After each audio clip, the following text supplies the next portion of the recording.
Marcus, I'm gonna tell my kids this is Stone Cold Steve Austin and AJ Styles. I'm gonna tell my kids this is King Kong Bundy and Clark Connors.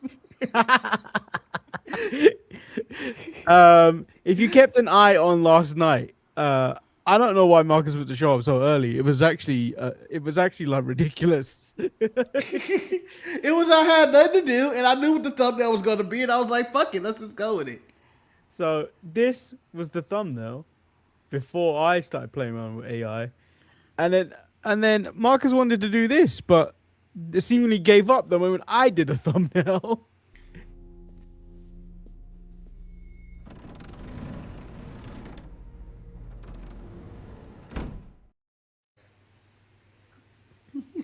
It was gonna be either me, you, could have been even just Eric, but I was like, for sure, we're popping out of this box. You should have done it. It's too late. It's too late. Crimes have happened. Crimes have happened. Welcome everyone to the Untitled Manny and Marcus show. I'm of course the racially ambiguous Lord Manny Hayes, and he is Marcus, the grand finale, and Manny, I like to tell you, it's hard times, buddy. It's hard times. what's happened. I was working. I was wine and dining with kings and queens, and now I'm just eating pork and beans. But the main thing that happened to show me his hard times is that I have a job. And I was replaced by a computer. With your AI. You replaced me with AI. You were computer daddy. So It's hard times. Hard times are more coming. difficult to tell you what you want from AI. To be fair,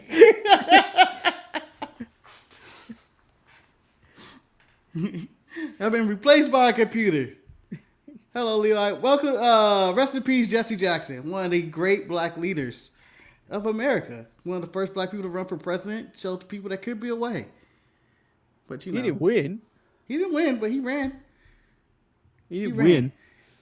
He ran. He was never going to win. The country wasn't ready for it then. Who's the person that everyone's going to refer to when you say something racist? And then Jesse Jackson comes after you. But who's coming after? You still have Al Sharpton and Ben Crump are still out there fighting a good fight. Yeah. Which brings us nicely on to the first news story of the day. Oh yeah. Kevin Nash. So Marcus, I've got the audio of it, which I can play on the show. Because I kind of get what he's saying, but I also feel like you don't use those words. Manny, I don't get what he's saying. Go ahead. Play the audio. Play the people to footage. Do we have an image of Kevin to come up, or are we just going to look at ourselves? We're going to look at ourselves. Oh, no. We got to get a random image of Kevin up. Come on. I'll find one. Athlete. Voice of Kevin Nash, people. He's a little bit too fucking Mr. Bojangles for me. I wish he was a little bit more urban.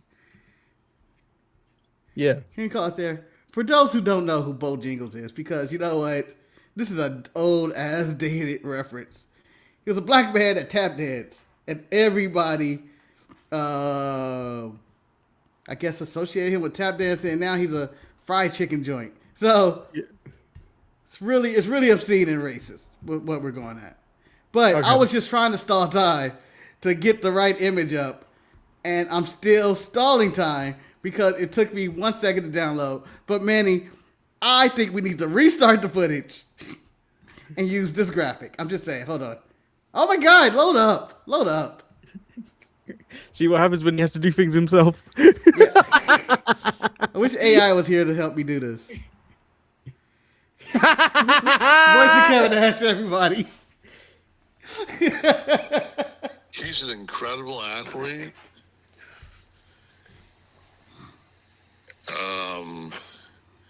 He's a little bit too fucking Mr. Bojangles for me.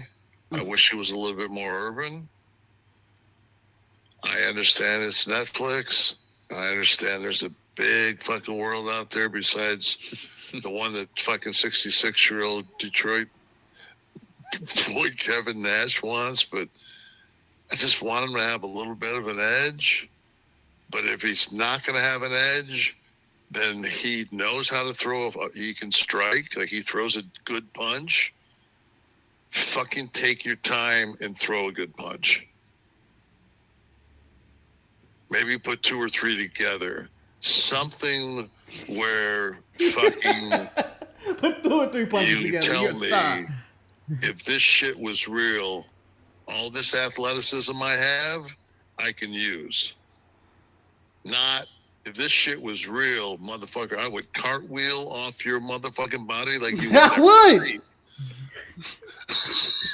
I'd moose on your ass in the middle of the street. Right. We always come back to this, right? Can I? So look, I get what he's basically trying to say with the Bojangles reference, because I actually have to look up what Mr. Bojangles was. I think what he's trying, if you interpret what this old man is saying, is he's accusing Javon Everett just shucking and jiving. Yeah. Yeah. Essentially, yeah. Yeah, he's accusing of shucking and jiving, which is a reference that Marcus uses quite a lot in reference to black athletes as well. And then he just basically wants him to be more urban, which is the term of be yourself. No, he wanted him to be more crime time. He wanted him to be a criminal, man. He wanted him to do. Yeah. He wanted him to be stereotypical black. Yeah, he wanted him to be like 50 Cent or Tupac or even a Ja Rule out there talking about murder. He wanted something like that. But Javon isn't that. He's a young kid in a modern time, and this isn't what young black kids are doing. Young black kids, from what I'm seeing, are into the anime. They're into everything else. They're not into, I need to talk like the hardest gangster on the block anymore. It doesn't seem like that anymore. From my perspective. I could be wrong. I feel like it was almost like the New Day kind of tried to break that stereotype, because they were all nerds in some way. Yeah. All just doing shenanigans for fun. I mean, there's nothing wrong with like skip into the ring if you like it. Yeah, let me say this. The New Day were just being, can I say this, people? People. They were just being people.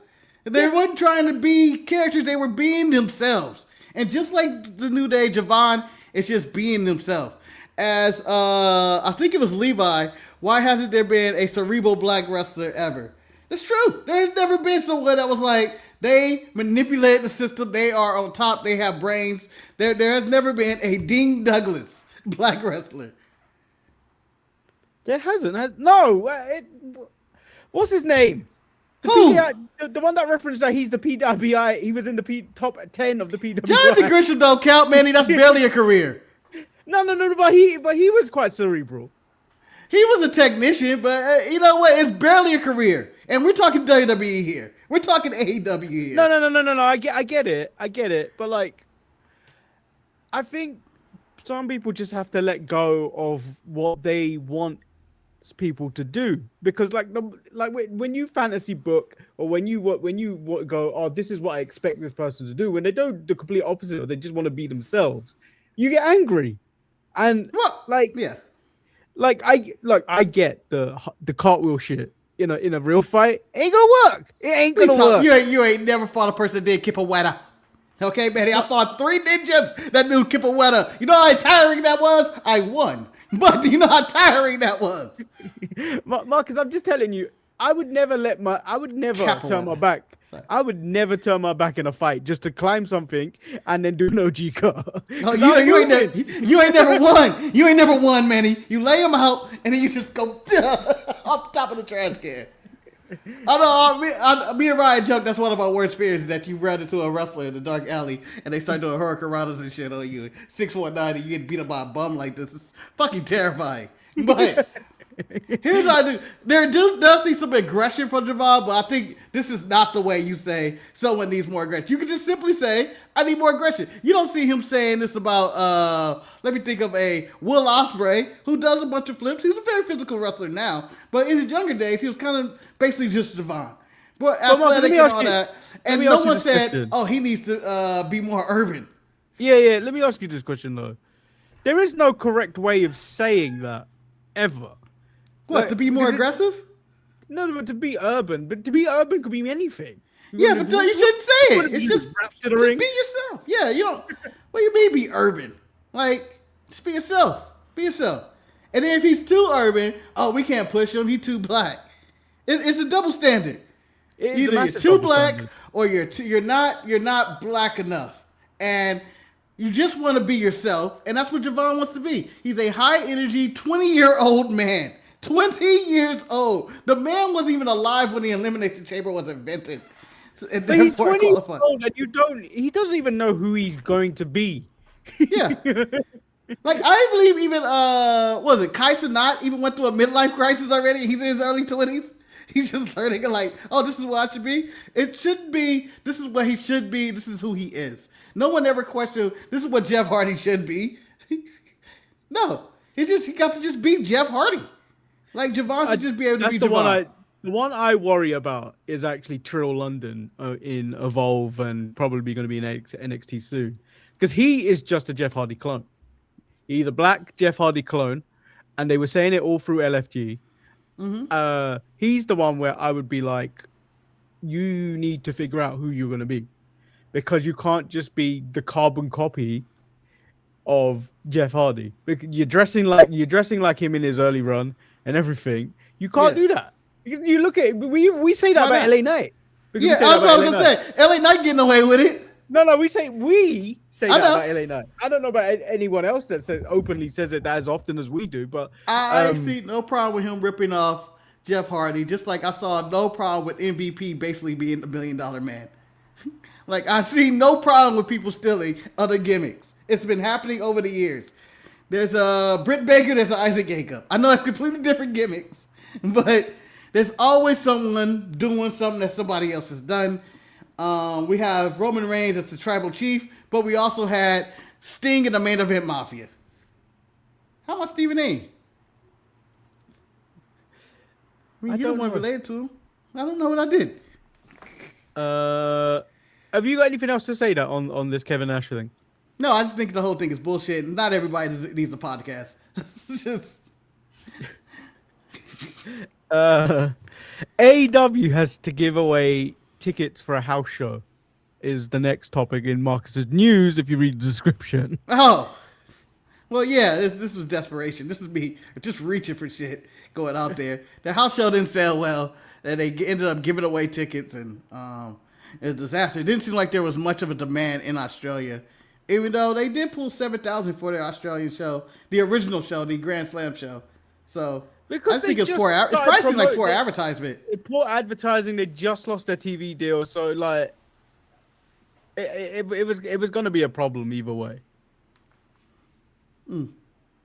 So next on the docket is Marcus put an Eve note on there. I think that's strictly for me to talk about it. To be fair, there you go, man. So Wrestle Queendom has sold out. We got the note a couple days ago in the Discord that some of the staff comp tickets were released as well to add. So, but the record they've exceeded the record that was previously set by Eve of the highest independent women's wrestling show, which was 1,000 people. I think this is 1,200 now.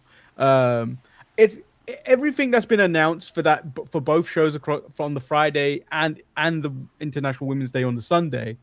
It's going to be an amazing weekend. I think I'm going to have more fun there because I'm in person and just soaking it all in than I will for WrestleMania, because WrestleMania I feel like feels very corporate at this moment in time, and I don't know if it's going to be that enjoyable.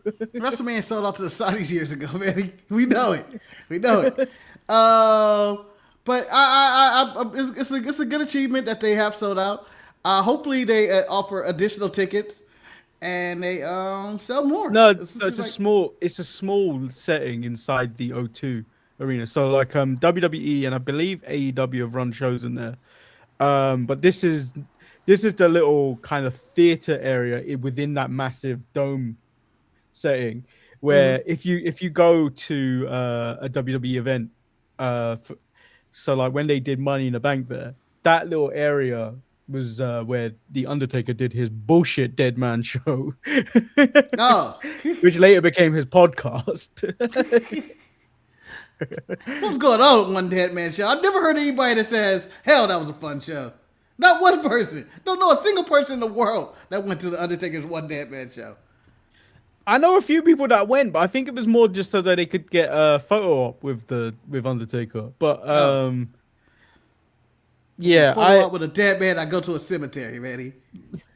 but I have a picture with No, I'm not making that joke. I'm already not allowed in America.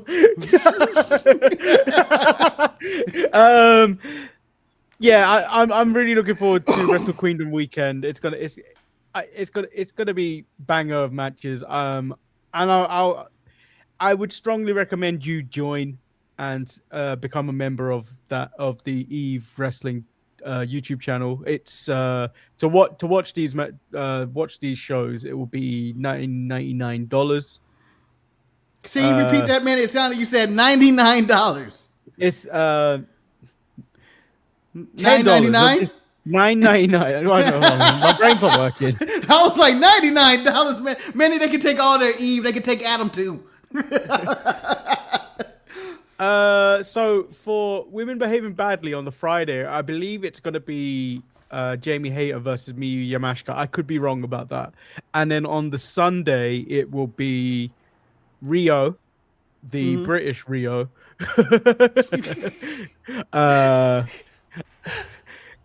versus Session Moff Martina for the Eve's Women Championship.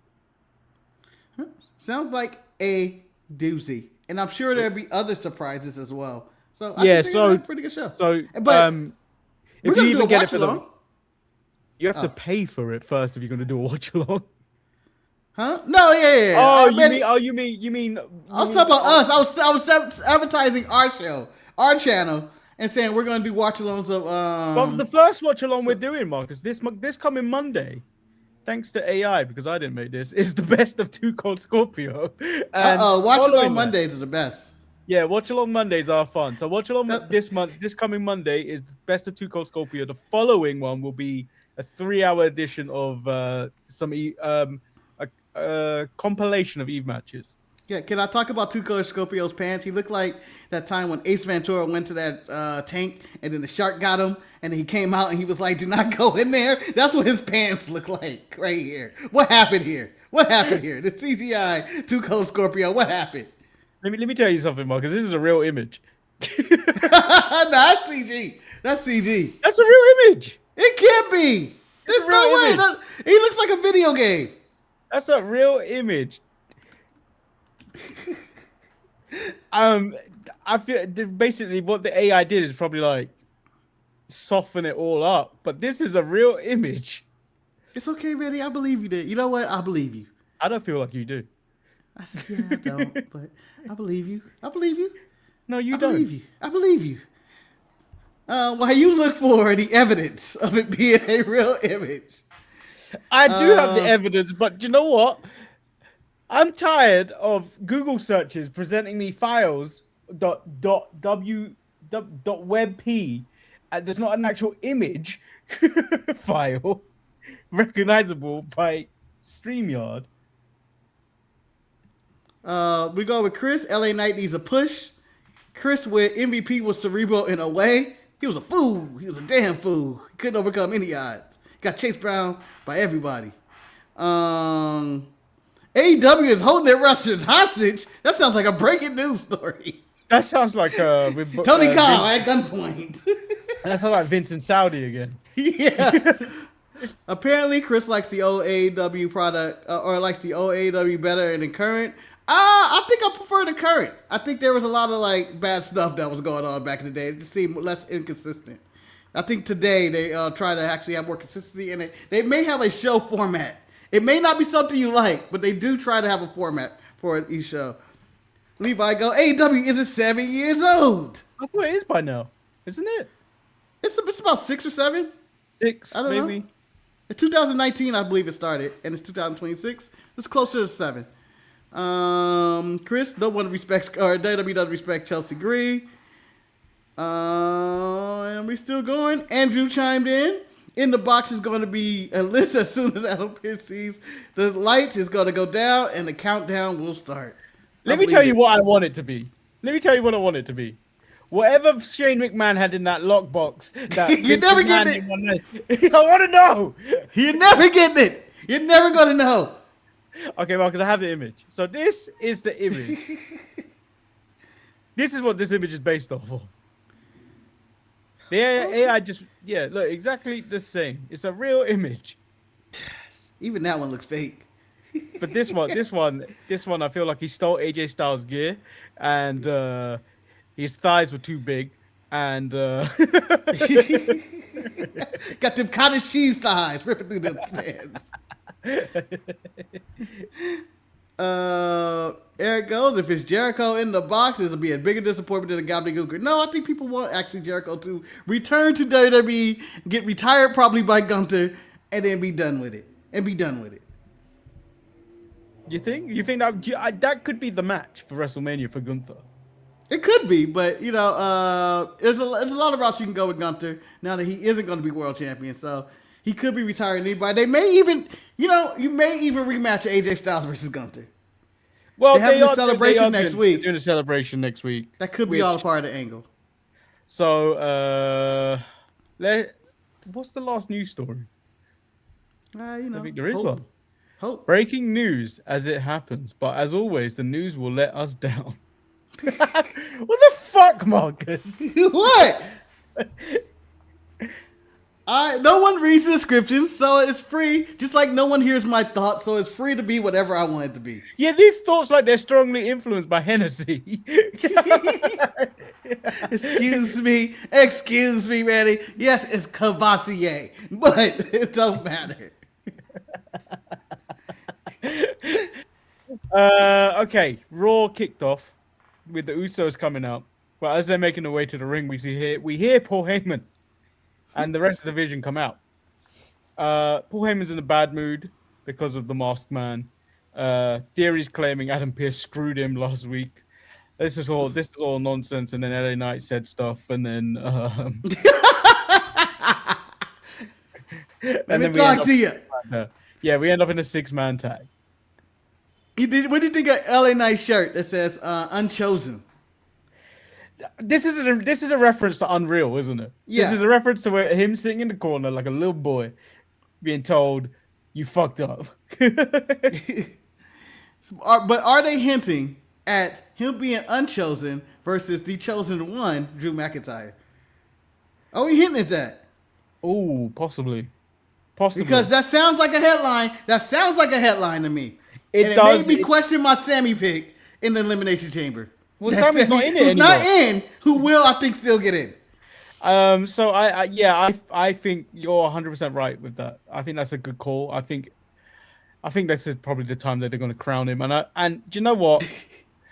We are doing this thing for Black History Month where we're talking about should these black stars have been the WWE champion, not the Universal champion, not the world champion, the WWE champion, the one Vince treasured the most. And let me talk to you, brother. I also don't think it's just Vince. I believe it's the day to be as a LA Knight is a world. LA Knight is a world champion. LA Knight ain't no WWE champion. I ain't never seen a better version of Damian Priest in my life. That's the category you get to. You get the world category right there. If he becomes WWE champion over all the black people we've listed on this list, I think they had a better run than he's had in his career.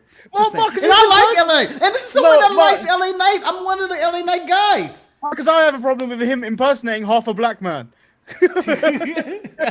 And Steve Austin. He fused them.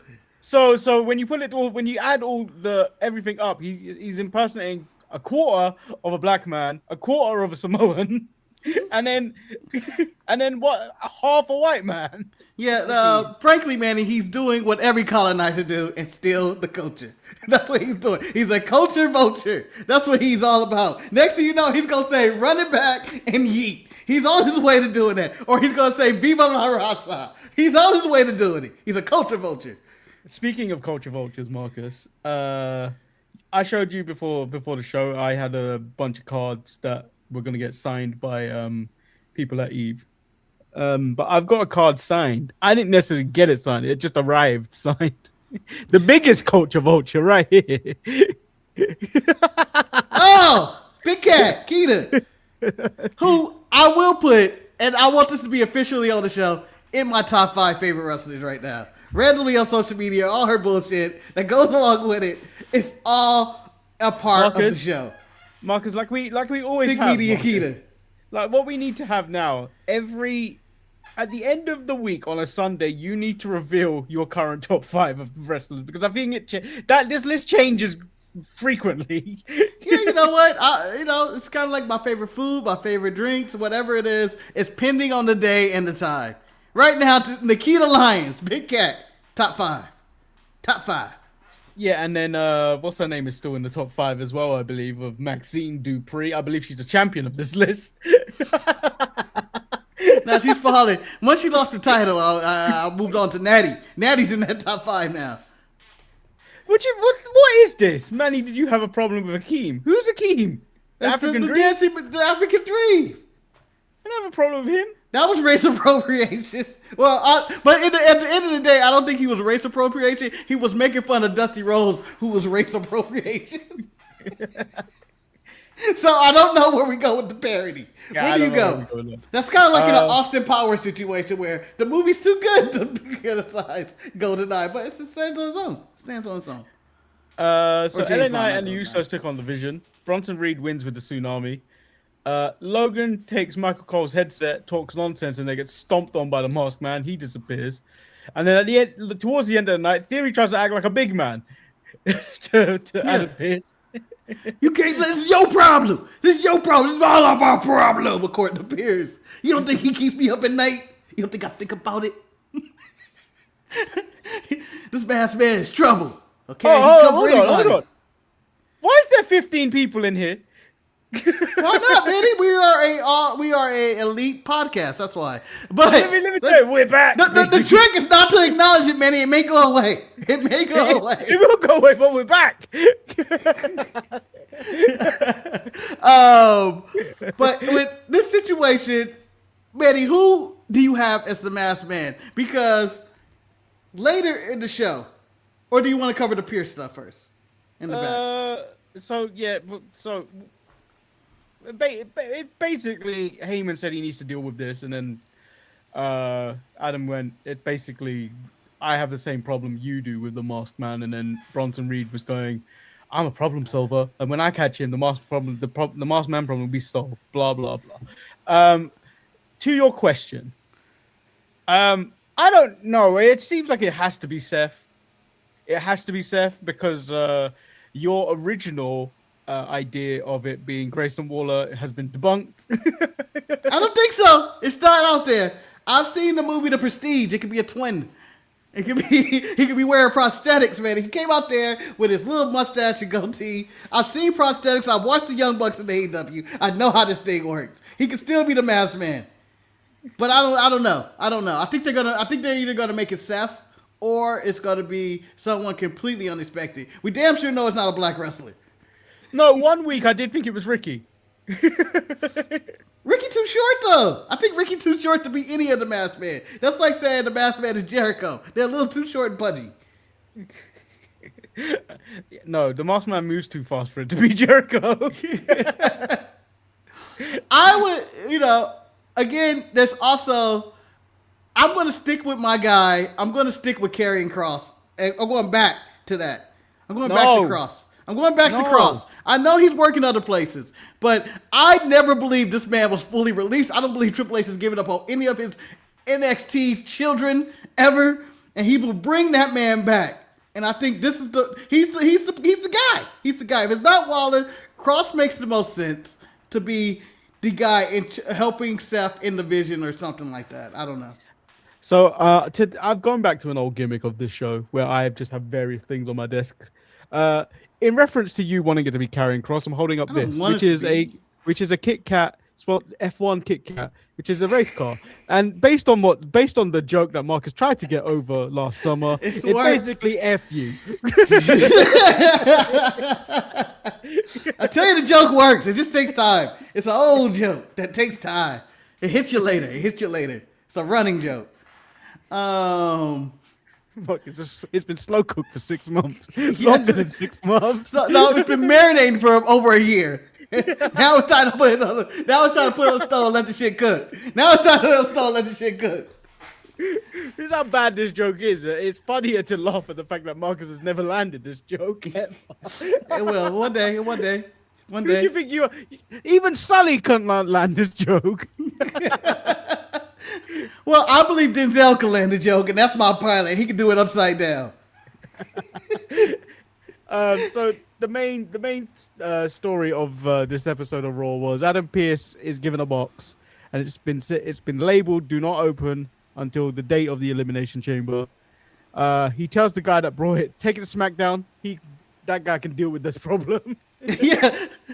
If there was ever a person that needed to be fired, this would be the fireable Vince.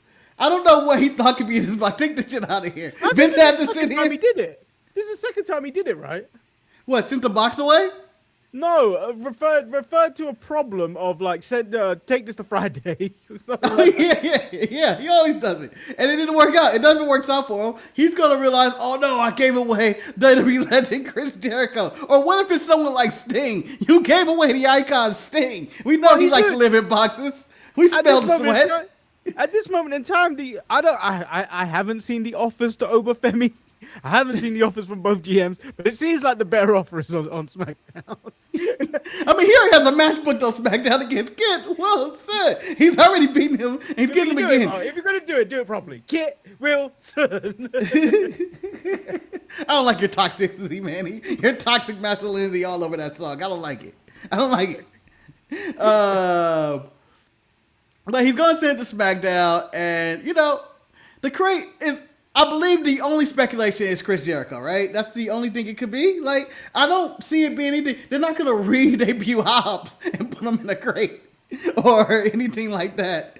Like, it's not going to be some random like Ilio LaFleur from AAA or anything like that. I don't know what else it could be. I don't remember how Chris Jericho left it, WWE. But it it was seems after... like some... No, how he left. Because it feels like something that Chris Jericho would do to return, because I think it'd be obvious if we ran back the Save Us Y2J stuff from ages ago. Well, I like to think it's just it's Jericho coming back, and he's basically saying I'm being repackaged, and that's what he was.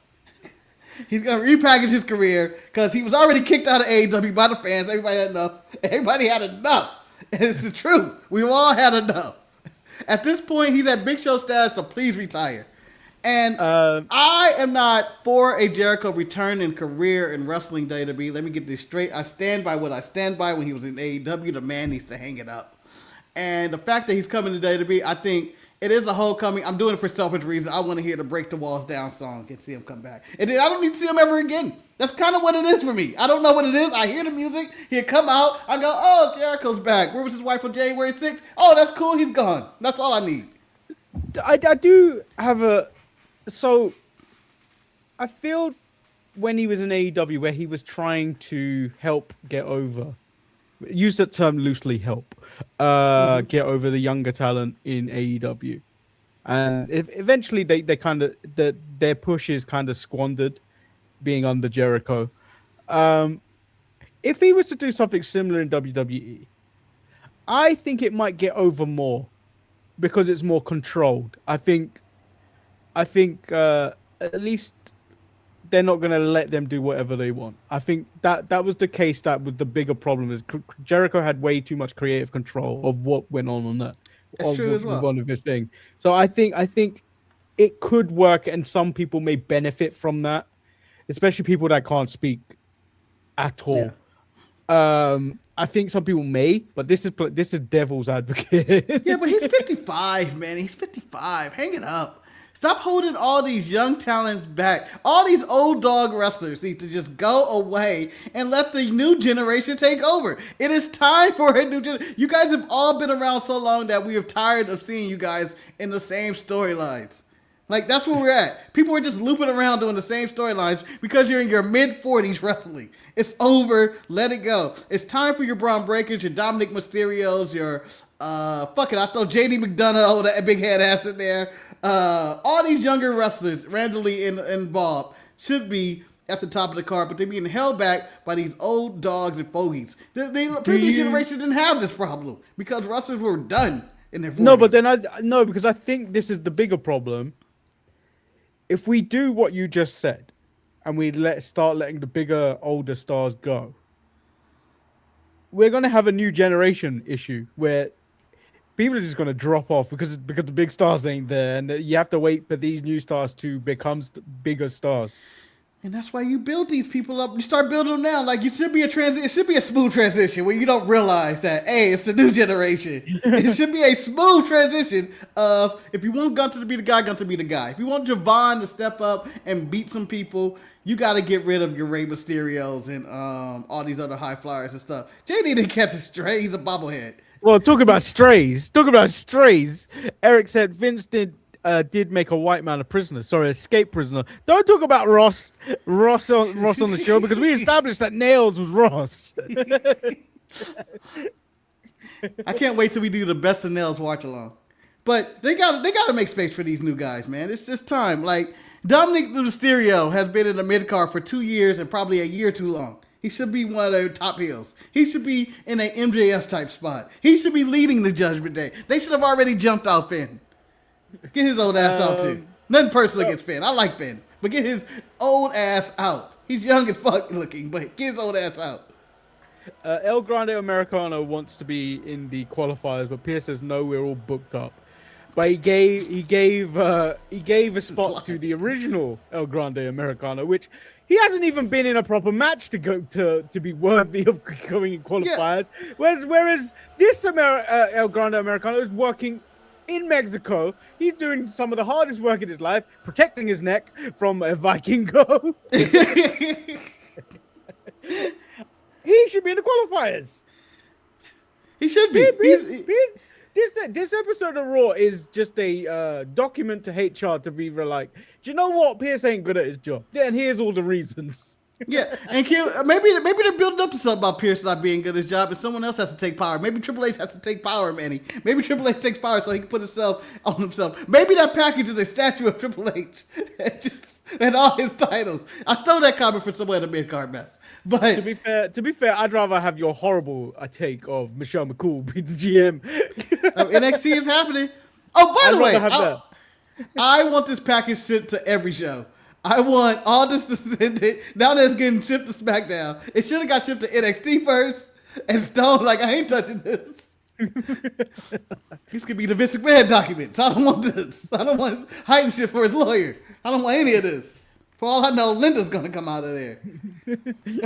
And then, I think it should just go to every show. Send it to AAA, send it to TNA. Just randomly have it. No clues, and everybody going, I don't want this around. It's Vince McMahon's almost sized dildo. Yeah, it's Vince McMahon's illegitimate son, Hornswoggle, that comes out. Bayley took on Asuka. Bayley took on Asuka and Natty. Asuka tapped out Bayley. Natty is attacked from behind by Maxine. And Maxine looked awful. Man, he was on TV for, what, half a minute? Maybe a minute? Missed every punch he threw. Well, that's more common. Most people miss more punches than they actually throw. Her accuracy maybe not be at 99%, but Betty, one of those had to connect. One. And what? Stay tuned tomorrow where I do a watch along of Stevie and the guy with the toys do a 15-minute breakdown of this 4-second segment. It's gonna be 30 minutes of them just going, oh, Maxine, she just doesn't have it. Just doing that. Like, I don't need to see another video on Maxine. Just don't. I don't. This is not that important to the show. This is just filler on a show that needs to fill time. Well, even worse, actually. Even worse. So this wasn't broadcast in America, but do you know when they do the interviews during commercial breaks for the international? She cut a promo. I will say probably one of her better ones. Still very like, ugh. Oh, why are you talking? So I am going to give her a pass. I didn't see this interview. I have no idea. I'm going to give her a pass. I didn't see the interview. I'm giving her a pass because it wasn't on TV. However, Betty, I believe our next segment might feature AJ Lee, who I may not give a pass to. That's not the next segment. It's Stephanie Damn it. McKeer makes Liv Morgan cry by speaking the truth. So this was in Spanish. Dom translating to Liv, who showed up to the interview, and Manny, the scenes are there. I'm right. I know I'm right. I'm 1,000,000% right. There's no one else saying it. I have to be the only one saying it. Sports Illustrated ain't saying it. Bleacher Report ain't saying it. I'm the only one saying this. Dominic is joining up with Stephanie. They are turning on Liv. He is lying to her. He knows the things that will hurt Liv the most. And Stephanie said some vile, not vile shit, just the coldest shit. She and spoke some truth. The truth. Yeah. She has to build a wrestling company. She traveled the world. Everything's been handled to your ass, Liv. You've been given everything. I went put through hell, is what she said, and made it my own, which is a cold ass lie. And then she made Liv cry, which I'm like, the match is off. Once you make your person that you fight and cry, the match is off. I can't imagine a man doing this. I can't imagine Sami Zayn crying because some Trick Williams says to him. I mean, it could happen. It could. You can't. If he said, if Trick Williams said that, what he said to Sammy to me, he broke down everything I wear, how I speak, how I stink, everything. If he caught me on the wrong day, I may have a breakdown. You gonna cry on TV? Maybe. You gonna go into Dominic's arms? Oh, right. He right. But yeah, I thought that was a good segment and a good sit down segment. Then CM Punk comes up. He said some stuff. But the more important thing was Finn said he was the real best in the world. Punk said Finn used to mean something. Judgment Day is holding him back. Finn prevents the Judgment Day from attacking Punk while he had his back turned. In the back, Jetty wants to help him, but Finn insists on doing it himself. What do you mean? So they're really teasing this Finn Balor noble babyface turn that's going to happen. It's too long. I think it's just about time. Elimination Chamber ends. He's going to lose clean. But do you have any percentage? Do you have a percentage of him actually winning at the Chamber? He's not going to win. They're really teasing. You can fuck this main event, but Punk, you can fuck it up. No, so he's gonna lose, and I think that's where he gets jumped out of the Judgment Day. And WrestleMania will be Finn versus Dom. Now, my question: do you think the Judgment Day will proceed after WrestleMania? I feel like we're done. I feel like everybody's going their own way. Yeah, I think Ben is going babyface. I think Dom and Liv are on the verge of breaking up. Roxanne's been missing for weeks. Ever since she told somebody to shut the fuck up. She hasn't been. I don't have it on cue. I don't have it on cue anymore. Where is it? She hasn't been around. And Liv is having a nervous breakdown. So I believe the Judgment Day is done. I think Dominic Mysterio needs to form his own faction and take his birthright of taking the leadership of the LWO, Manny. He needs to kill his father and take the LWO. He just it's him, Dragon Lee, Joaquin, and Raul Mendoza, who are still around. Or Del Toro. No, I always get annoyed.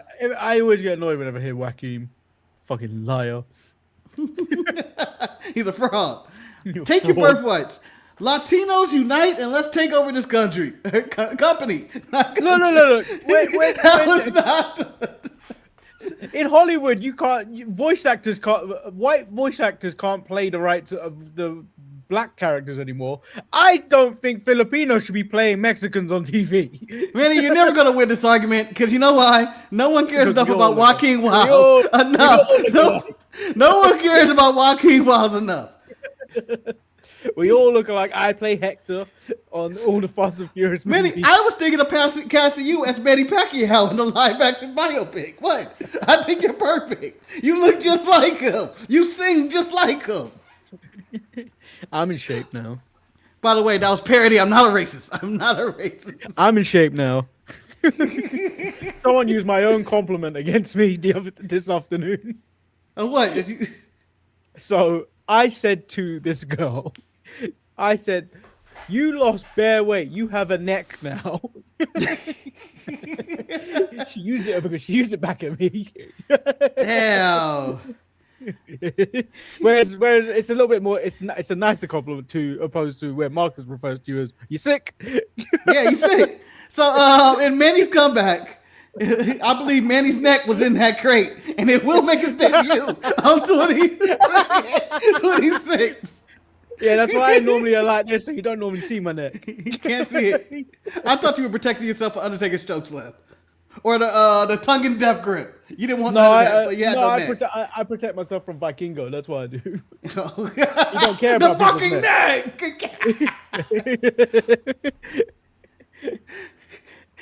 Eric, remember when you lost your neck? One day it'll come back. I hide my neck with my beard, so no one knows if I have a neck or not, which is obviously the answer is no. I'm all shoulders.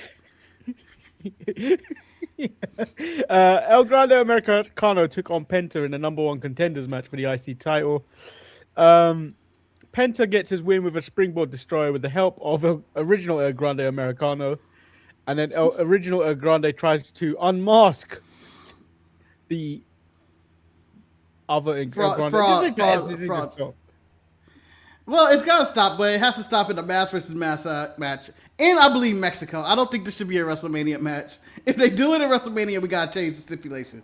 But I think as AAA, mass versus mass would be terrific. I think the people will eat it up more. AAA Mania thing in it. This is what it should be. Should be.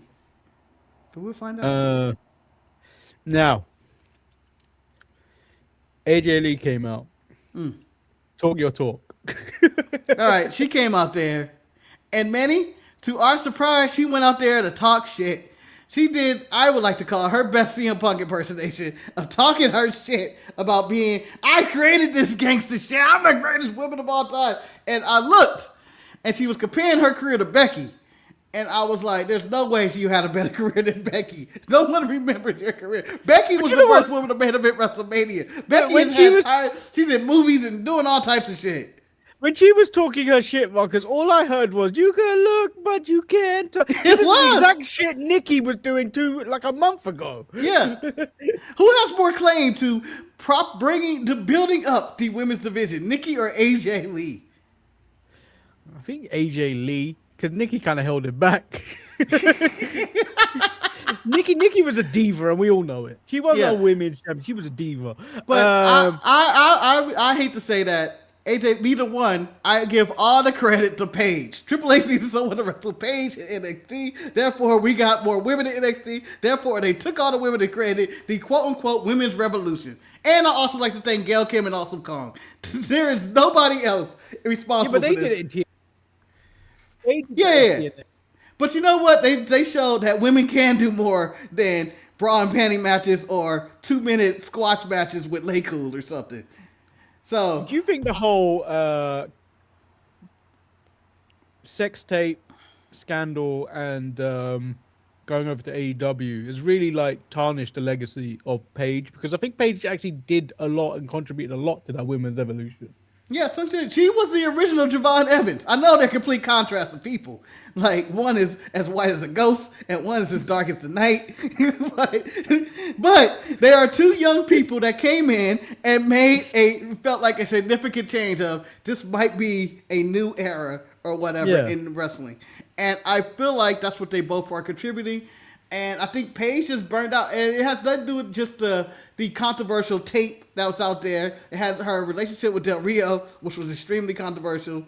The show Total Divas and all the stuff that went around. She had a movie made about her featuring The Rock. There was a lot going around Paige that happened very fast. That I think that it was you could only go down from the start. Like it just seemed like everything was happening too fast. She was too young and too fast, and everything was happening. I just want to point out, I had no idea that the person playing Paige was the girl with the pockets. What? Yeah. Yeah, I didn't know till I watched it back and I was like, who's Florence Pugh? Yeah. I knew that right away. That's the only reason when she got the casting Black Widow, I was like, oh, they passed Paige. That's the first thing that went to my mind. I don't like the way AJ does promos. Go ahead. The whole style doesn't work for me. I find it annoying. I think that she's trying to do whatever she was doing back in her 20s, but you're in your 40s now. I think it's too late. You got to grow up. You got to grow up. The awkwardness don't work no more. The awkwardness don't work no more. I know, and it's probably her. I mean, she's probably awkward in real life as well. But like, I just find it doesn't translate well when you're trying to be the baby face in the situation of trying to go into a singles match against Becky Lynch. Yeah, I don't think you could be weird and awkward going against Becky Lynch, who is just a lunatic at this point. Yeah, and she's going to expose you on the microphone. Yeah. Becky is just an insane person who, one, I agree with her, never wrestle in Memphis.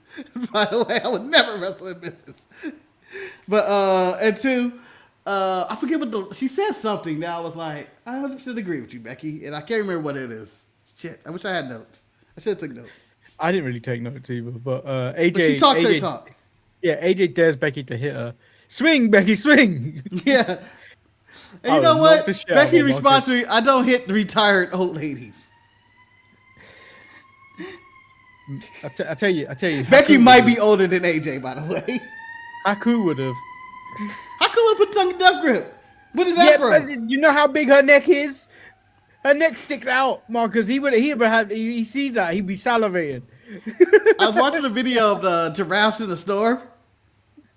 Yeah, that's about AJ Lee's neck. I just want to point out there were sirens that just happened. Marcus entered the studio last week with sirens blaring, and I thought it was he was called Big Booty Marcus for about 2 minutes. Yeah, that's a different time. I am not. When people call me Big Booty, they just call me fat. It's not. I'm not the Big Booty Daddy. I'm just fat. That's all it is. So AJ Styles Appreciation Night next week in Atlanta. Is that as close as we get to Legends Night? He's not. I can't call him a legend yet. He's not fully retired. What do you mean? AJ is fully retired. He's already a legend. He was a legend before he retired. He's a legend leaving TNA. I mean, it is Appreciation Night, so technically it is Legend Night. You want to call it Legend Night? It's Legend Night. Legend Night. Legend. There's not plural. Legend. I think they should have more appreciation nights for random wrestlers in the middle of the year. I think just be like, hey, you know what? We're going to do, I guess Mick Foley would be controversial. Kevin Nash would be controversial. I try to think of a Maven Appreciation Night. Fuck Maven. His skin ain't real. Manny is Man in Black and Maven. Manny's going in there with H&J and K and saying, that skin isn't real. It looks too plasticky. It's too shiny. It is very shiny. It is very plasticky. The man moisturized a little too much. Maybe his skin isn't real. Maybe it's reptilian. I don't know. Let me tell you something. If I see Kazarian anywhere in attendance or shown on the screen, that next week's Raw is a strike. Can I say that Maven looks like one of the Goombas from the Super Mario Brothers movies? You know, those stupid ones that rock back and forth? Kind of looks like that. The first one, the one when you played the first level that you just jump on. No. Oh, shit, you talking about a real Goomba. I was talking about from the movies. But the real Goomba might work better.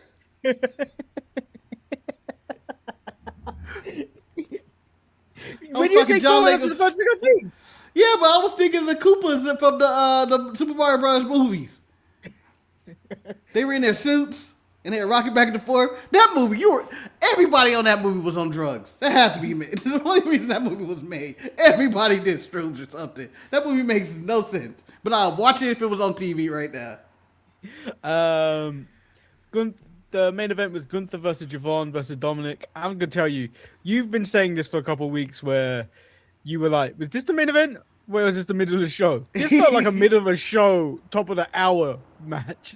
Yeah, it didn't feel like a main. It didn't have the main event. I guess you could call it because it had one main eventer and Gunther in there. But it was probably the most star-studded triple threat matches that we've gotten of the 200 that Triple H decided to book over this span of time. I think it's one of the star-studded because this was one where I figured Gunther would win. But when you think about it in hindsight, I guess you don't want Gunther taking that pin if he isn't winning the Chamber. Because that's what would happen. Chamber, and then I think They've given him too much. I think they've given him too much. That putting a world title on him is just not going to make sense. Yeah, I mean, I'm assuming he's retiring somebody at Mania. It could be Lesnar. It could be AJ again, or maybe even they throw I don't know who's old. Maybe even Jericho. Oh, truth. I think it's time. Hard truth. It's not time, Manny, because they brought him back. I think it's time. That man been retired for 25 years, man. He ain't doing anything. He exists. He exists. They just want him around. Okay, the people just want him around. The people are just parading this man as a mascot at this point. Let this man enjoy his retirement. What's up? But that was the end with Dragon Lee, who I didn't see interfering in this match at all. I know he was murdered, but I never even considered that he would interfere in this match. He came by with the ring bell and knocked Gunther out. You would have thought he learned his lesson by being murdered. The way he was murdered, I don't think I'm ever coming back to go, you know what? I'm getting my licks back. No, I'm staying away. I'm staying away. I'm moving. I'm trying to get a move to AAA or SmackDown, but SmackDown won't take me because the way I was murdered. AAA is the only place that take people that have lost that have been disgraced. Man, I would have just went to call Tony right away. Tampering Tony. Let's tamper. Bring me in, Tony. But at that point, I would probably go above Tony and go to WBD. And then I may even go above him. And as Nick Khan calls Tony's, the Jaguars owner, his son is doing really well for himself. What a dick way to talk about Tony. What a dick. That was one of the news stories. I was saying, what a dick move by Nick Khan. To sabotage you, I would send them the archive of the Sharpshooters Wrestling Podcast. You can't hire this man. You can't hire this man. Come on, look at his track record. Wait, hire him, but then fire him. Fire him after like 24 hours. Don't Trey McGill me. You can't Trey McGill me. Watching the Rascals come out on Dynamite last week, or was it even a Collision episode? I don't remember what I saw, but I was like, y'all left Trey McGill, man. Y'all could have all walked out. Y'all ain't shit. Mark, because we've already established that Zachary Wentz and what's his name now? Desmond something? Desmond Xavier Desmond, something like that. Whatever it was going by. We already know they're pieces of shit because it never happened the first time. They didn't want Trey McGill, but they carried on anyway. So they are pieces of shit. I'm just saying. Shoot, it's outrageous. But that was wrong. Said, Adam Pearce is like my former boss and don't do nothing. The happiest day at my job was the day he got fired. I mean, I like those types of bosses that don't do shit. You know why? Because they ain't micromanaging you. They just leave you alone and just assume you're getting your work done.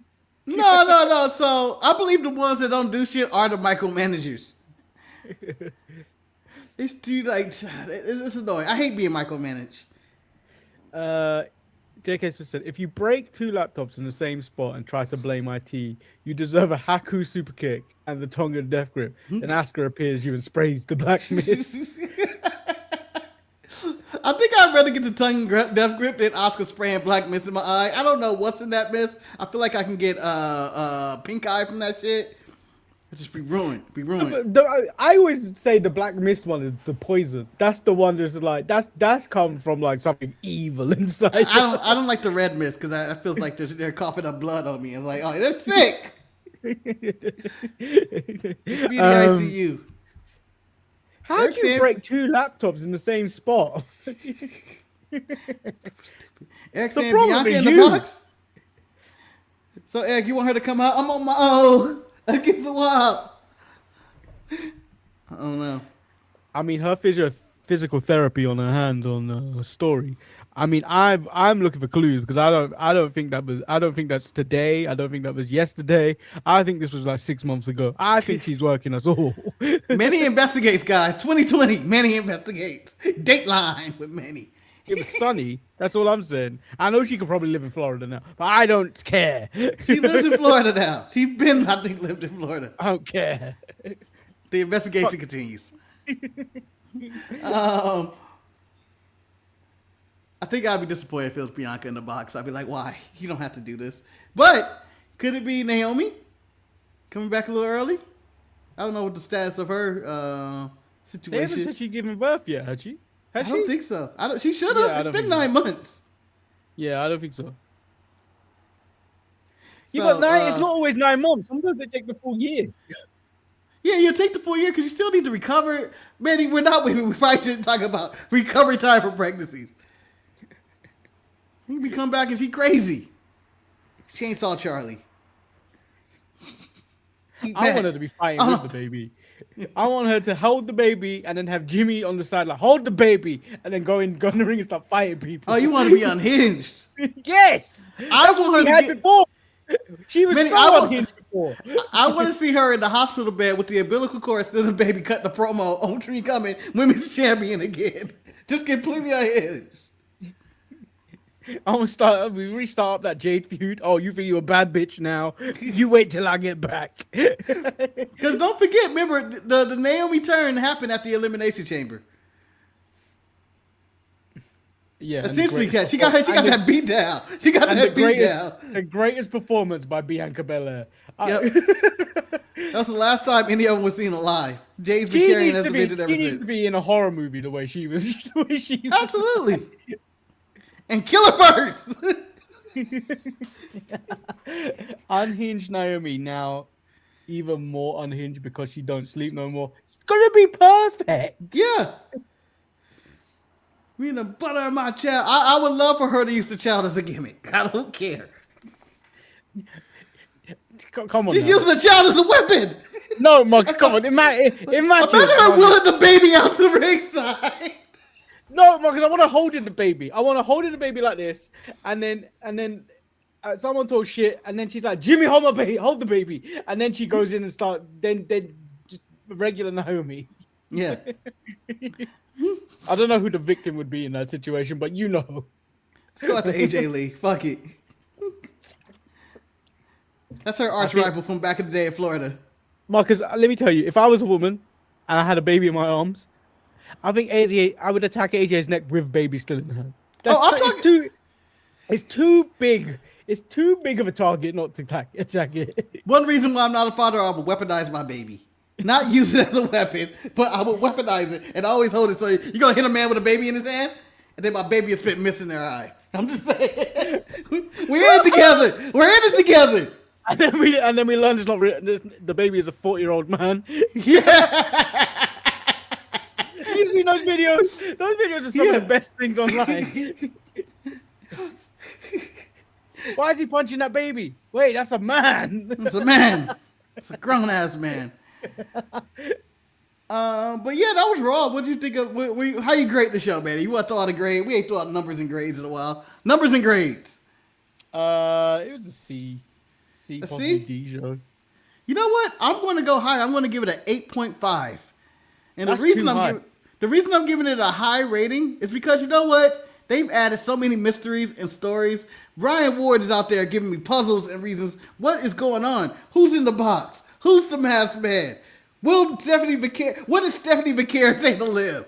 There's so many questions that are being asked. And I like that about my wrestling show. I like a good mystery. I don't like that you're putting this on Ryan Ward. I think this is Triple H putting all this bullshit ideas out there, and then if they don't work, Ryan Ward's gonna take the blame. So what you're doing? Yeah. You know why I'm giving the credit for Ryan Ward? You know why I'm giving him the credit? Why? You know why? Triple H would never write Javon to win a main event of a match. But then again, maybe he think black people belong behind bars, so he put them in. Who knows? I'm giving Ryan Ward the credit. You can't give Ryan Ward the credit. I'm just saying, you can't. Manny, take it away. It's Black History Month, Manny. You taking it away? You taking that away? I'm not taking it away. I just feel he's a pawn in a game of chess. He is. And I don't want to give him credit because when it all falls down, and it will, I don't want him being the one that takes the blame for Yes, this. honestly, this is Game of Thrones and he Ned Stark. He won't get beheaded by the end of this year. And people gonna be I don't like oh, it, Marcus. He was I a don't good like man. it. He was a good man. He's a good man with terrible posture. Very short too. We do have the Black History Month segment of who would be the WWE champion. So Marcus, if you want to put that up. Oh, that's It's the wrong not- person. it's I'm sorry. not- I'm it's not so Kane. sorry. It's so not sorry. Kane. That's Diesel, Manny. What are you talking about? That's Kane. I know From my Detroit, dentist. Michigan. I know my dentists. All right, so we've gone through the list. We've had 6 people come up, and 3 have gone. It's the 50-50 tiebreaker here with Montel Vontavious Porter. You may know him as MVP. Manny, do you want to start or you want me to start? You start. All right. So I don't know what graphic we actually use at the bottom here. I'm just gonna use a thing for watching one, but whatever. So in his era, MVP came up. He was an older man, an older gentleman who got into He wasn't the that business. old. He was in his 30s. Yeah, that's old. That's old getting into wrestling. You know it's old. Riho started when she was like 9. But that's not fair. When you're in Japan, you have to start when you're like 9. Roxanne Perez started before I finished high school or whatever she did. She wasn't even born, but she started when she came out the womb. And let's get this right. A lot of those Japanese women, when they start really young, are sexualized very early in their lives. This is why it's wrong. This is why that Marigold shit with that guy went down. You don't hear much about that anymore, do you? You Do don't. ya? But MVP came in as an old man, similar to people like Batista or Diamond Dallas Page. They came in the older state, and when he came in, you see that he could talk a big game, but you didn't know what he could do in the ring. And at the start of his career, the very first week, you were like, this man sucks. This man is not good in the ring. But as weeks went on, every single week, this man got better on the microphone. He got better in the ring. He became what is known as a student of the game. He held the Intercontinental title, held the U.S. title. He had classic feuds with the mid-cards. And it was an era where it just seemed like no one in the mid-card can get over that hump because Triple H was gatekeeping the whole time. He was gatekeeping that whole era and not letting people with him, John Cena, and Batista, who had the top brass of that time. So, Manny, I give to you MVP. Was he, or could he have been, WWE champion? So I was trying to search my Gmail because I think I sent an email back in the day. Back in the day, The instant coffee. yeah, in relation to, but I don't think it's made the archive. But there was a time where we thought, and a very young Marcus, and I don't know what timeline you want to use of Eric. I think he was still claiming he was old back then. So this, I want to say this is maybe 15 years old.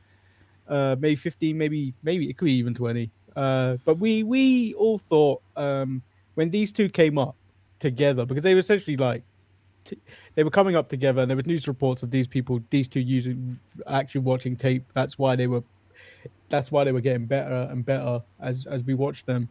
It was Ken Kennedy and MVP, and I believe on the show we likened them to the new Steve Austin and Rock that could have been.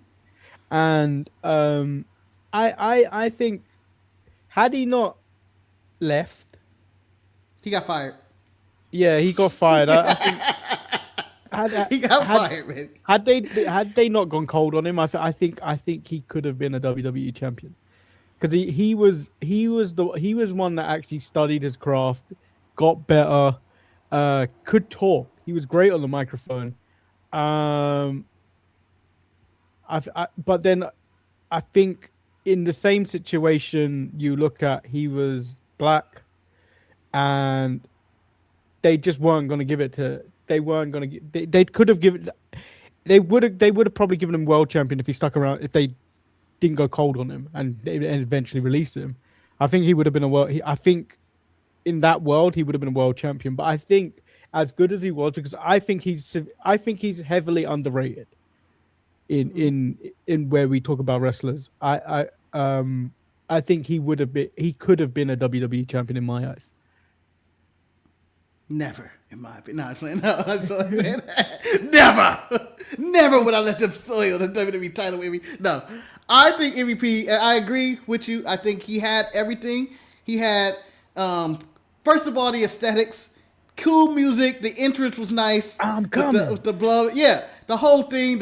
He had catchphrases. He had signature moves. He had in-ring work was off the chain, and the mic work. Like every feud he was in, it seemed it was really good and or better that it should have been, because it was mostly just mid-card stuff, and it seemed like it was elevated. And then when he got a chance to wrestle some of the champions or main eventers, he seemed like he fit all the time there. And I think it was just a missed opportunity, mostly due to racism or whatever. Who knows that they didn't push him. I didn't understand. I don't understand why Ken Anderson, who I think was talented at the time, but he's a kind of a one-note character. From when you watch him from his entire career, it's the kind of the same note. I'm an announcer, yada yada, whatever he's doing. Same gimmick, and he's still doing it on the indies today. It's the same thing. As MVP had more depth and was a better heel than anything Kennedy could have offered. And he should have probably won Money in the Bank. I know we're focusing on MVP right now, but you just raised the point about Ken Kennedy, and I think Ken Kennedy is basically what Cody is today. I think Ken Kennedy could have been also a WWE champion, in the same vein as how Cody is. I think he could have been elevated to that point, and in the same vein as MVP could have been up there too. I think that whole situation was John Cena and Randy basically politicking him to be fired. Fucked him, because I think he was supposed to be Vince's illegitimate son, not Hornswoggle. So I think they fucked him. But I don't know the moral reasoning to why MVP was fired. I think it was just a case that they got cold on him, and he probably and frustrations. He wasn't probably going to resign. I don't have any of the data, and he probably had all that. But I know this isn't about Ken Kennedy or Ken Anderson or whatever you want to call him. But I thought they're interlinked. In their early career, they were very much interlinked. Yeah, I figured him, Carlito, and Drew McIntyre. I connect them all for some reason. And Drew was around back then. I feel Ken Kennedy was just nothing but LA Knight of his time. When you look back at it. Yeah. And it was kind of just that I feel like MVP had the depth. I think he had the character. I think he was a modern day $1 Million Man. I think he was a precursor of what modern athletes were. They were all about the money. I think he was an example of what people see LeBron James as today. Just like this person has his money. He don't think like a regular person and all that. I think all that worked. I think they could have. They had something there, and he could have been. I think they missed a the step worst of the worst. I think they missed a step with the MVP character, because he always back then referred to his agent. Yes. And they never actually casted an agent. I think they should have. I think they should have had a very TO-like agent. I can't remember what his name was. But a super agent, Ari Gold. They needed an Ari Gold. They needed kind of an Ari Gold to be his agent as a manager. And that would have elevated the character. I think that would have elevated the character a lot more. I know this is a little ahead in time, but he needed Stokely. Him and Stokely would have been perfect together.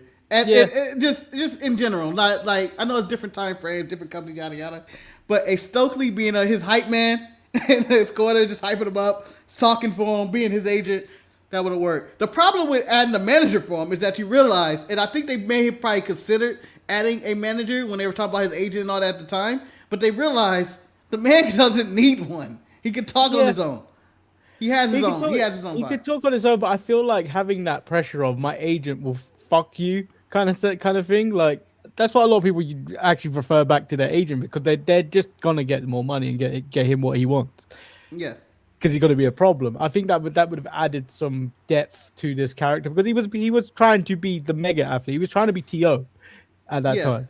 And I think that it would have worked. I think he could have did the the circuits of like doing talk shows and media because he's well versed in words and he knows the business, he knows wrestling, and I think he could have sold it. And imagine one of these top athletes that he was portraying showing up on some of these ESPN shows like, you know, First Take with Stephen A. and them. He could just talk his nonsense, especially back in that time. You can get away with a lot of stuff. And it's a lot of missed opportunity. I thought his merchandising was fine with the 305 chains, the MVP chains, all that stuff. Like, he had a interesting look. He had wrestling gear that had people criticized at first, but when you look at it, it's kind of what most people are kind of wearing today.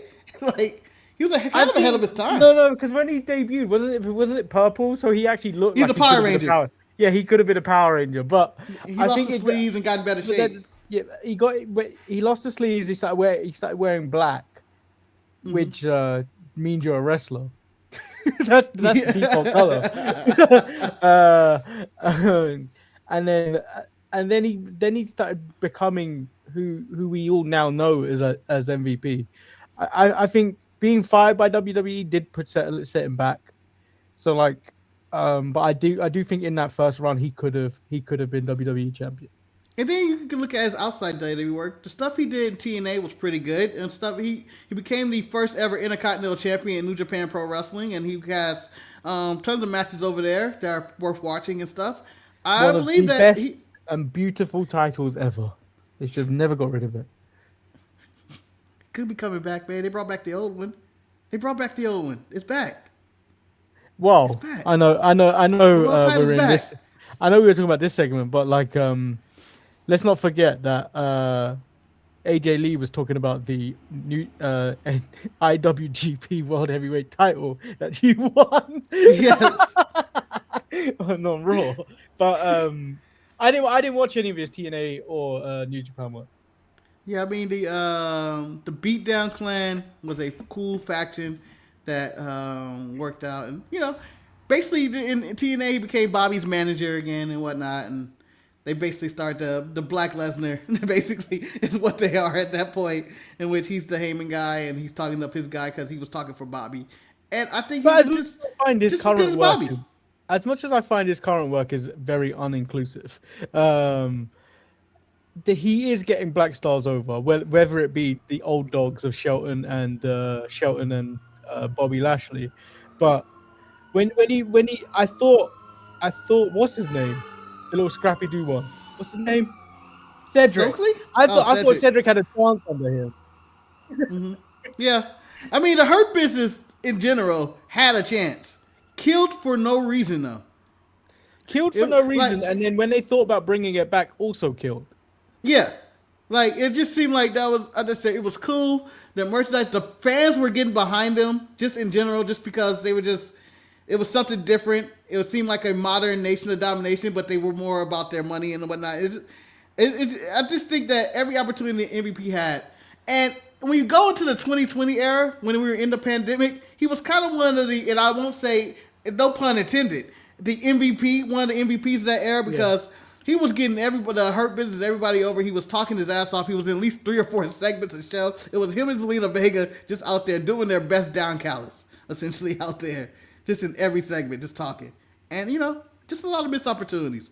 So, I believe we have MVP as a unanimous yes, right? So I will. We both agree on it, but I did put it in the chat if they thought so. We'll give them 2 minutes. But yeah, I think it is the green tick because we both agreed on it, and I'm pretty sure Eric probably would have agreed on it. I don't know. Eric would be like, hell nah, he had cornrows.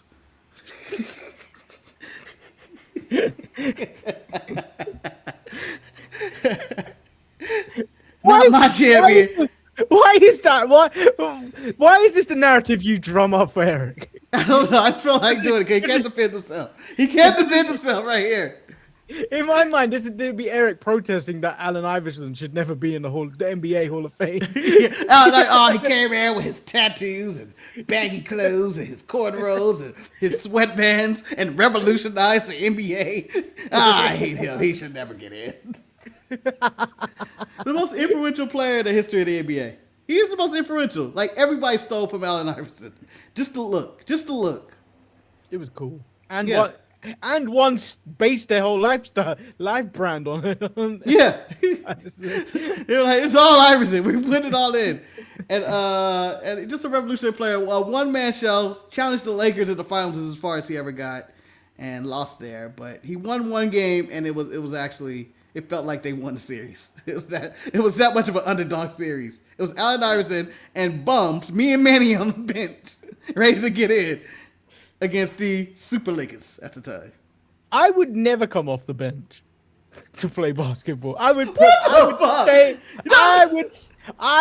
play. I would stay on the bench or I would sit in the stands. I just never. I don't have the cardio to be running back and forth.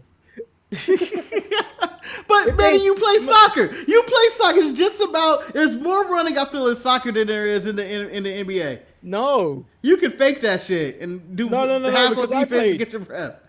I played center back, so I would, the furthest I would venture. I didn't normally go up for corners. I would stay on the halfway line. The furthest I would go forward is the halfway line. Oh, okay. But you know what, Manny? Maybe that's what you do in basketball. You're like, I only play defense. I'm only back here. And I specifically remember there was a game where I had someone called Danny. So it was Manny and Danny at both playing centre back. Shit. Danny Manny.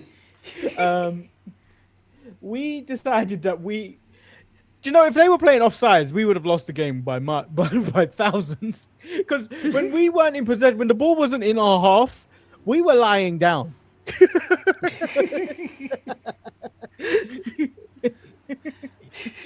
Catching our breath and shit.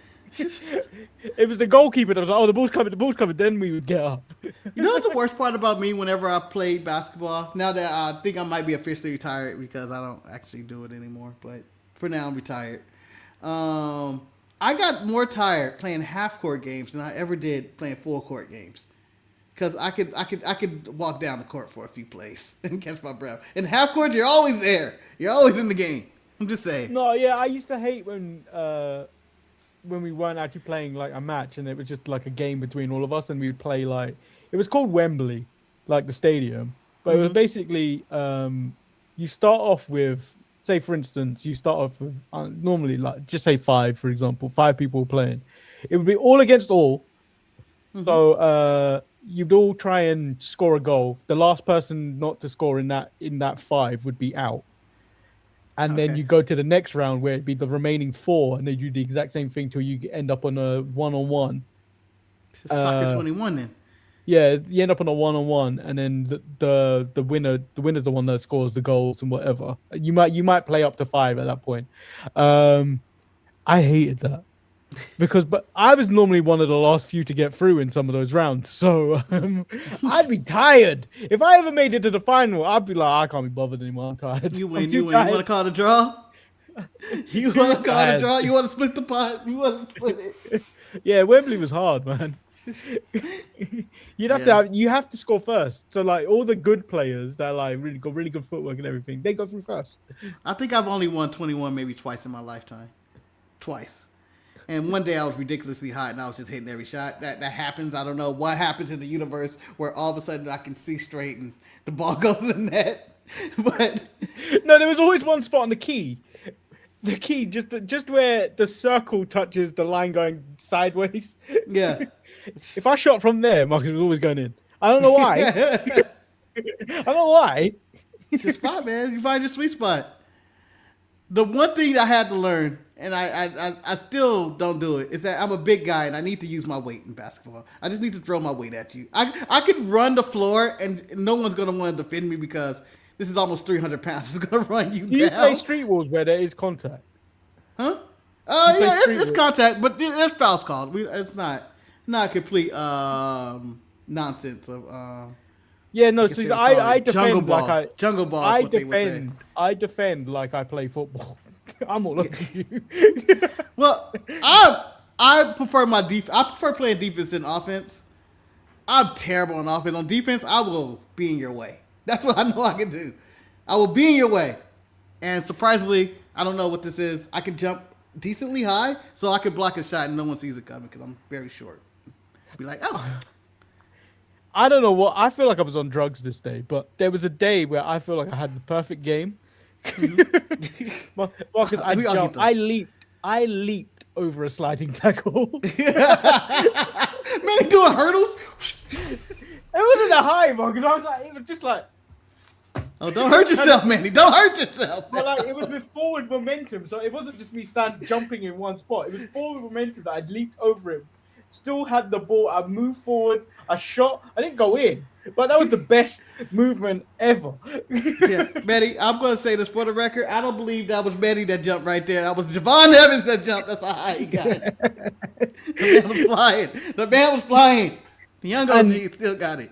And then I remember when we play on the smaller, we used to play in the 5-a-side kind of pitches. So like they had walls and stuff. So it was almost like hockey where you could shove people into the walls and stuff like that. I remember we were playing store versus store. Marcus, there was a fat guy. He was huge. He was bigger than me. He was huge. I bullied him so much. I bullied him so much. Every time we got the ball, I was all over it. I was like hitting him. I was like, you know, like the way Ric Flair tries to get his circulation up. Yeah. I was all over him like Hand that. boning and shit. Yeah, I was all over him. He hated it. He hated it till I went off the field injured. That's the story when I say I went that way. My body went that way, but my knee went that way. And then I fell in a crumpled heap on the floor. J.K. Split said, I was definitely a Ben Wallace architect when I played basketball. Don't look at me for any points. I mean, honestly, those are the best players, the ones who are out there hustling. I always wanted to be a good passer, but I was never good at that. I have ideas of what I wanted to do, and in my head I'm doing it, but my body is probably too slow, and my reaction time, my passing would be inaccurate. It'd be like, that went up at the wall of the gym. I feel like if I ever wanted to play basketball, I wanted to just play defense with the Kembe. Just reject people from all over the place. I would love it. No. That was the original Cookie Monster. Well, I also like to think that's the gesture when Vince McMahon would tell all the black wrestlers in the back, no In the main same event voice. for you. In the same voice. In the same voice, of course. No, pal. All right. Well, maybe he says Michael Hayes try and jazz it up. No, he's gonna throw N-words in there. You don't want that. Well, Marcus, this has been a very good show, very good conversation. And we spoke about yesterday of shows never being able to break 100 views. This one live has broke 100 views. And we're back, baby. We're back, baby. We're back. The algorithm has found us again. We're We were back. lost. We were buried. We were shadow We were banned. We were down there with Epstein's secrets. We were redacted. We're back. We were locked in the shadow realm. Yes. In the Phantom Zone. But we're back. 3 of our videos last week almost did 100. We are back. Yes. It's WrestleMania season, so we normally come back, and this is our good season. Hey, we were there when it was struggling during Riyadh season. It was a long Riyadh season, baby, but we're back. We're back, baby. Our show was covered up on YouTube like the Saudi Arabian women. That's how we were at. We're back. It's not just Saudi Arabian women, Marcus. I know. Muslim women It's are covered Muslim up. women. I know. Married was Muslim women, I believe. I just wanted to say Saudi because we were talking about Riyadh season. That's all. It's always Riyadh season in my heart. Okay, ready? I will make Blake Monroe my fucking ringtone if you do the Riyadh season beats at your ringtone. I made up a text message for you. I think that's more impactful. It is. I would like to see somebody to look at you and be like, "God, he's been paid off by Saudi Arabia. This guy is corrupt." If I was paid And he's off in by charge Saudi of our Arabia, numbers. He's in charge of our I was numbers. paid off by Saudi Arabia. You think I'll be doing this show still? This is a cover up. This is a front. You're a Mossad agent, man. We all know it's a cover up. I would love to be paid by Saudi. Please. No confliction. We do the show for free, people. My justification if Saudi ever paid for me, well, somebody was going to get this money. Why not be me and go to a good cause? Shayna back like Maven. God damn it. Her skin isn't that tight. Okay. Maven's skin is leather belt needs tight. to be done on the skin. A study needs to be done on the skin. I think if Maven hits you, it's like getting hit by a leather belt. Like, what the fuck? It's quick. He's possibly the only person that I'd honestly say looks exactly like his action figure, plastic.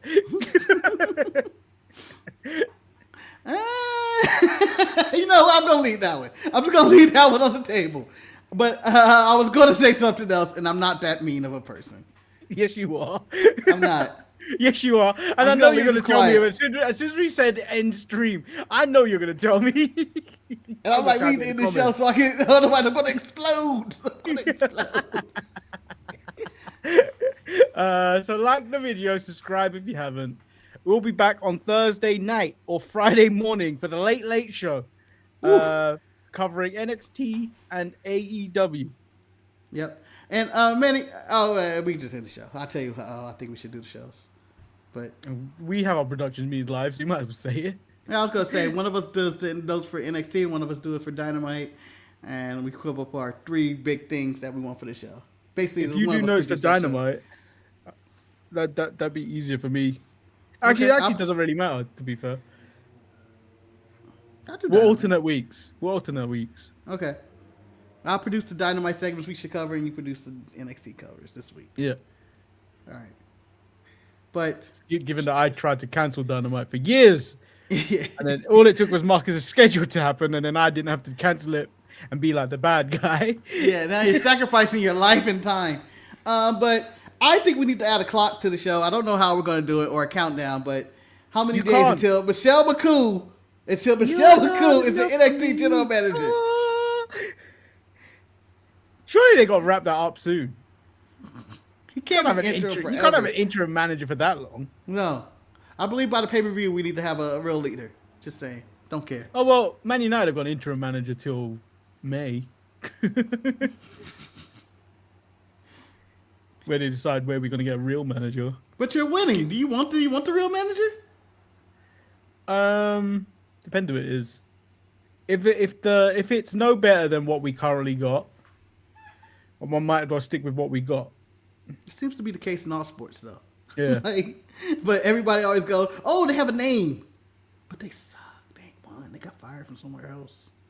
You're winning now. Win with the person you got. Like if I'm the Clippers, I'm keeping Ty Lue, even though we losing. I'm keeping Ty Lue. He's a good coach. Sometimes good coaches don't belong on the teams they're on, though. That's what happens. Is like the job might be too much for them, and they may win in another city. Kind of thing. That's what happens. Could be the outside, the ownership, the players. Just sometimes the job's too big for someone. That's what most of the cases is. Yeah. Like anyone trying to win anything in New York. Woo. In New York, no one's winning shit. Maybe the Knicks. This could be their year. Well, because the biggest hope was the Bills in the last few years. And Josh Allen over there fumbling everything all the time. God damn, I don't even like the Bills. I don't even like the Bills. Damn the Bills, man. Come on. Gotta get one. You guys can't beat us. You guys can't be the bridesmaid every single year. You have a team. The thing is, when you look at the AFC East, the Jets shouldn't be the one that has a championship. The Jets, you can't be the one that doesn't have a championship. The Bills can't be the one that doesn't have a championship ever. The Jets do. Are they only one? Are they the only one in your division? Let me see. The Jets. I think the Dolphins have one. Yeah, the Dolphins have one. They got one. They got theirs in the 70s. Because those old fucks always pop up when the 72 Dolphins. I'm sick of them people, by the way. I'm sick of it. Every time that guy always pop that champagne. He makes me sick. So Drake May was the youngest quarterback to ever play in the NBA in the Super Bowl, right? Start the Super Bowl. So I was like, what? Who's the second yet? Who did they have before that? And I was naming all these quarterbacks over time. It was none of them. It was that old fuck Dan Marino. And I was like, oh, what a waste. Don't put Drake May with Dan Marino. That's sad. You're never going to win. Well, at least Dan Marino was an Ace Ventura. That's the best. That's the highlight of his career. It's the highlight of his career. The biggest win of his career is pointing out that Finkel was Einhorn in the back and saying, Ace, look at that back there. Look at them hemorrhoids. That's the highlight of his career. Ray Finkel was right. Dan, their legs were out. They were in, Dan. They were in. So, yeah. I'm sure that movie's canceled. You can't see that nowhere probably anywhere. That movie's great, though. Yeah. Two was a bit like, eh. Maybe. Betty. Two is, I'm going to say two might be the better movie for the simple fact the Rhino scene. I don't know if there's ever a scene that can Was beat that that. two? That's two. Yeah, that was two. The Rhino scene is ridiculous. His fight scene with Tommy Davidson and the Tribe. There's some random stuff in there. Two was the one when he got a monkey, wasn't it? Yeah. No, he had the two. monkey in the first one, but the monkey was actually always in every scene in two. Like he had the monkey in his original apartment with the other animals. Man, Jim Carrey is part of all my favorite movies. Like the number 23. Dumb and Dumber is hands down my favorite movie ever. It's a movie that's too dumb not to work. They ruined it when they tried to do when I never watched it. They ruined it. They ruined it. They ruin everything, Eddie. They ruin everything. There shouldn't have been a Coming to America as well. They shouldn't have been. That was so a Dumb bad, and Dumber by the way. 2. That was so bad. They had 400 years to write that and make that good. No, terrible. Yep, terrible. But yeah, we're into the show. Let's end the show. We're going this time. Throw the graphic up. Put 2 Cold Scorpio or something up. Or It was like a confused old man. a box. I didn't order anything from Amazon. Whose box is this, goddammit? Why are you yelling at me? Why are you yelling at me? It was said, deliver to WWE. Do not open to 28. What more do you want from me? Someone dropped it off. Yeah, but Marcus, when it says delivered to WWE, what makes you think I want it in Memphis? All places. Yeah. Well, no, Jerry the King Lawler can jump out of there. It's terrifying. Terrifying with a joke from the 90s. Oh, some very offensive. Puppies!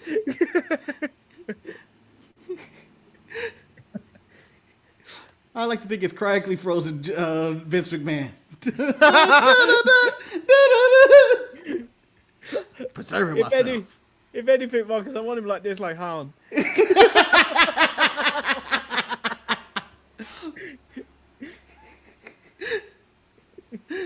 This was ridiculous. We out. Yeah. Peace. Yeah. Peace. All CG.